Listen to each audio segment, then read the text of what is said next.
Salut! Après ma vidéo Quel MacBook choisir, je continue aujourd'hui dans ma lancée avec les iPads. Je vais essayer d'être un peu plus court que l'année dernière, 20 minutes ça fait trop. Bon, ça va être dur de faire vraiment court, mais allons-y.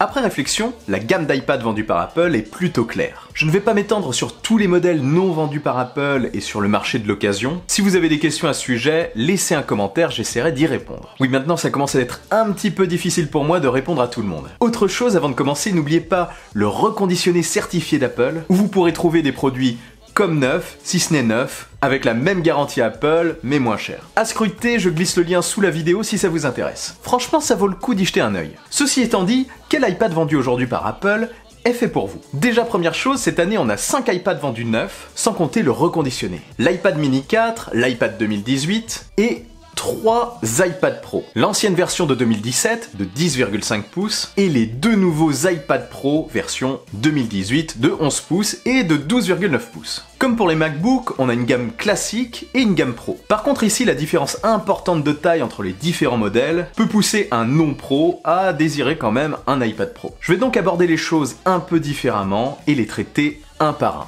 D'abord l'iPad mini 4. J'ai adoré ce produit. L'iPad mini 1 m'a longtemps accompagné partout, à l'époque où les iPhones avaient majoritairement un écran de 4 pouces, de 4,7 pouces et de 5,5 pouces. Possédant un iPhone 5S à l'époque, cet iPad mini jouait un peu le rôle de gros smartphone. Très portable, il était souvent avec moi. Aujourd'hui, la taille minimum des nouveaux iPhones, c'est 5,8 pouces. On monte même jusqu'à 6,5 pouces pour le modèle Max. Et je vous le rappelle, l'iPad mini a un écran de 7,9 pouces. Donc on n'est pas très loin. Et quand on pose un iPhone XS Max dessus, on se rend vraiment compte de la proximité entre ces deux modèles. Entre leur écran du moins. Aujourd'hui où les smartphones sont toujours plus grands, je trouve que l'iPad mini peine à trouver sa place. Je ne l'utilise plus et je vous le conseille pas. Même si vous avez un petit smartphone aujourd'hui, vous finirez forcément à un moment donné par changer et par avoir un nouveau grand smartphone. Alors cet iPad mini risque de finir au placard. Attention, il y a des exceptions, et certains pourront trouver cette tablette très pratique pour des usages spécifiques. Je trouve également que son tarif n'est pas justifié. Il est vendu en 128 Go de stockage à partir de 440 €, en Wi-Fi et jusqu'à 570 € en Wi-Fi plus cellulaire. Et il a un vieux processeur A8. Pour rappel, les nouveaux iPad 2018, les nouveaux iPad Pro ont un processeur A12X. Comble de l'incohérence, pour 450 €, vous avez un nouvel iPad 2018 128 Go de 9,7 pouces avec un processeur A10, plus récent de 2 générations, et compatible avec l'Apple Pencil. Ce modèle, je le conseille ouvertement. Il est vendu d'ailleurs à partir de 360 € pour 32 Go. Si vous n'utilisez pas d'app gourmande et que vous stockez beaucoup de choses dans le cloud, franchement ça peut passer. Je ne saurais quand même que vous conseiller de vous tourner vers le modèle supérieur de 128 Go. Plus confortable, vous n'aurez aucune surprise. Et pour 90 € de différence, franchement ça vaut le coup. Ça vaut le coup de passer de 32 Go à 128 Go. Vous voulez faire du traitement de texte sur votre iPad, prendre des notes, vous pourrez en plus de taper directement sur l'écran, lui ajouter un clavier Bluetooth, comme par exemple le Key2Go de Logitech, je glisse le lien sous la vidéo. Cet iPad est aussi compatible avec l'Apple Pencil. Oui, c'est moins précis que sur l'iPad Pro, mais si vous n'êtes pas un dessinateur exigeant, il vous permettra sans problème de prendre des notes par écrit, d'entourer et d'annoter des documents, et de faire des petits croquis. Je trouve d'ailleurs que cet iPad est très proche d'un iPad Pro d'avant. Pour faire simple, vous cherchez un iPad pour vous divertir en regardant des vidéos par exemple, en jouant, en allant sur le web ou autres réseaux sociaux, pour prendre quelques notes au clavier ou annotations avec l'Apple Pencil, vendu à partir de 99 €, je vous le rappelle quand même, alors cet iPad est fait pour vous. Par contre, si vous avez un budget supérieur à 500 € et que vous trouvez l'écran de cet iPad, l'écran de 9,7 pouces, trop petit, là il va falloir vous tourner vers les iPad Pro. Comme je vous le disais, cette année, ils sont au nombre de 3. Avec la présentation des deux nouveaux iPad Pro cette année à bord réduit, l'iPad Pro de 12,9 pouces de l'année dernière a disparu. Mais celui de 10,5 pouces est resté. Ça ne m'étonne pas d'ailleurs parce que son design était plus récent, il avait été revu plus récemment que celui de l'iPad Pro de 12,9 pouces, et contrairement à ce que je me disais après la présentation des nouveaux iPads,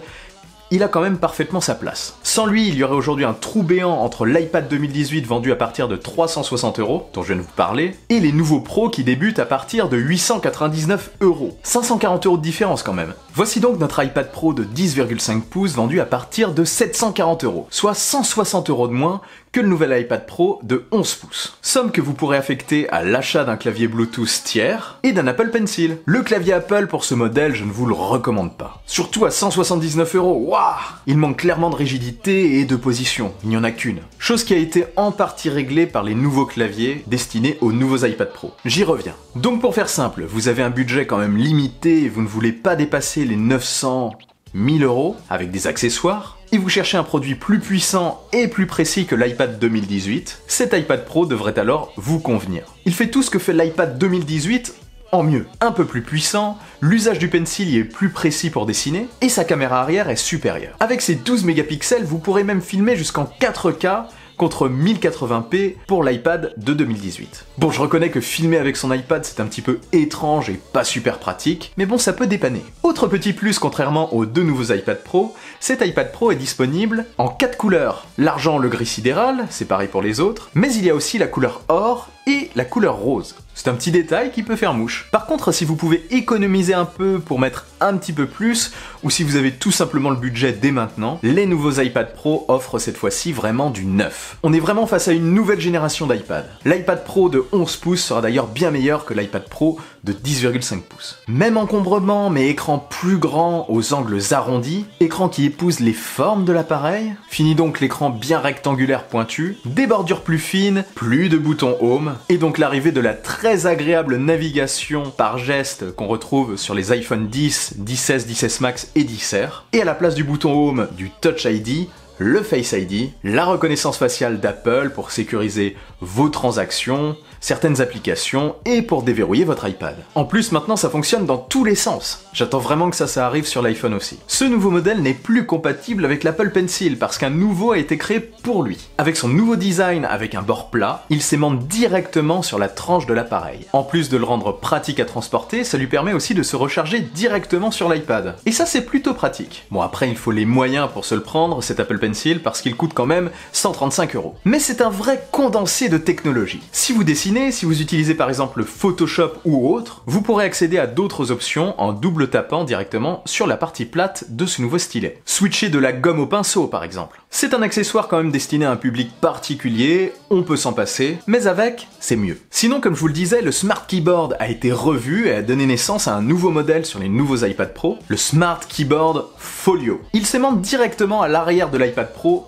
pour le protéger. Et il a désormais 2 positions. Et c'est déjà ça. Pour avoir pu le prendre en main, c'est pas mal. Et le fait de pouvoir retirer directement l'iPad pour l'utiliser nu, c'est vraiment très cool. Je m'égare un peu, mais même si cet iPad Pro de 11 pouces et sa grande version de 12,9 pouces, dont je parle juste après, semblent se destiner vraiment à des power users, à des personnes qui ont vraiment besoin de puissance pour des tâches créatives, il vise clairement aussi les autres utilisateurs, ceux qui ont les moyens et l'envie de se prendre une tablette polyvalente haut de gamme Apple. Avec un modèle pareil et son puissant processeur A12X de 2018, vous serez tranquille pour un bon moment. Maintenant un mot sur cet énorme iPad Pro de 12,9 pouces de 2018. Avec un clavier, il ressemble fortement à un ordinateur portable. Apple a d'ailleurs beaucoup utilisé le terme ordinateur pendant sa présentation. Pour eux, c'est vraiment le successeur de l'ordinateur. Pour appuyer ça, ils ont d'ailleurs supprimé le port Lightning remplacé par un port USB-C. Seul ombre au tableau, il ne gère pas encore les disques durs externes. En fait, pour moi, il ne lui manque que ça pour vraiment faire de l'ombre sérieusement aux ordinateurs portables. Même si je pense quand même que pour certains, ce grand modèle d'iPad Pro peut faire de l'ombre aux ordinateurs. Ça dépend vraiment des usages. D'ailleurs, couplé à un ordinateur de bureau, il pourra remplir, à mon avis, la majorité des rôles que remplirait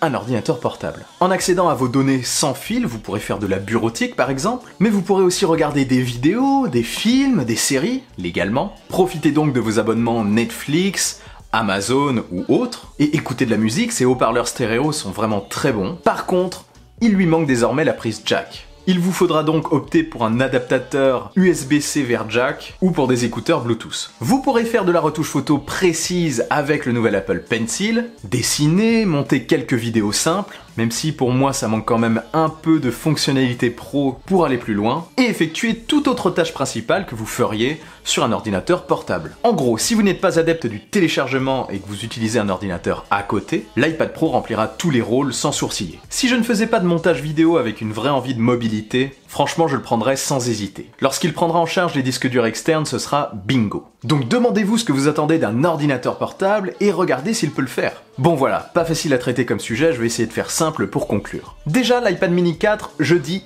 Non. Sauf pour un usage très spécifique. Pour le reste, c'est franchement une question de budget et de goût, ils sont franchement tous bons pour leurs tarifs. L'iPad classique 2018 fera un très bon ordinateur tablette d'appoint. Si vous avez les moyens, l'iPad Pro de 10,5 pouces sera encore mieux et plus agréable. Et si vous êtes pro et que le budget n'est pas un problème, les iPad Pro de 2018, de 11 pouces et de 12,9 pouces seront forcément encore meilleurs. Ils parviendront même à se rapprocher fortement de l'usage que vous auriez d'un ordinateur portable. La frontière ne fait d'ailleurs que se réduire. Et les tarifs aussi. L'iPad Pro de 12,9 pouces en 256 Go avec la Smart Keyboard Folio, à 219 € pour ce modèle, coûte un petit peu plus de 1500 €. Et le 11 pouces à configuration similaire coûte 1268 €. Ils viennent clairement se caler aux côtés des MacBooks. Maintenant, si vous avez déjà un ordinateur de bureau, est-ce que ça vaut plus le coup de prendre un iPad Pro ou un MacBook? La question peut se poser, ça mériterait vraiment que j'en fasse une vidéo à part. Je la ferai d'ailleurs certainement plus tard. Bon, je finis sur mon choix. Si aujourd'hui j'avais à prendre un iPad, je me dirigerais vers un iPad Pro 2018 pour ses performances hors du commun et pour l'utilisation professionnelle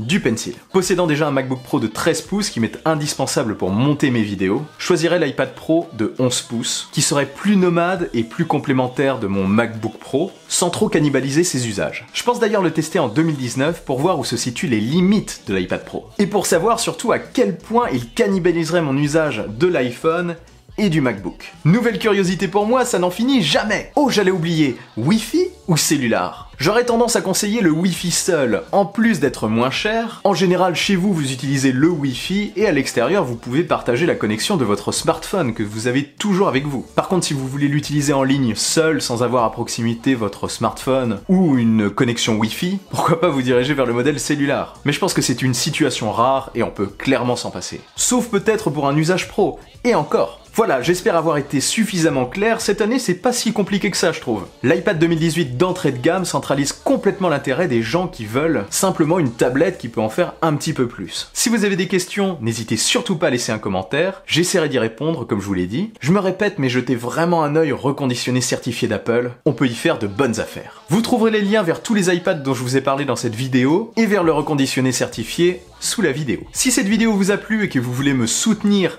partagez-la et n'oubliez pas le bon pouce en l'air qui claque. Abonnez-vous à ma chaîne sans oublier la petite cloche des notifs. On se retrouve très vite pour une nouvelle vidéo. Allez, salut!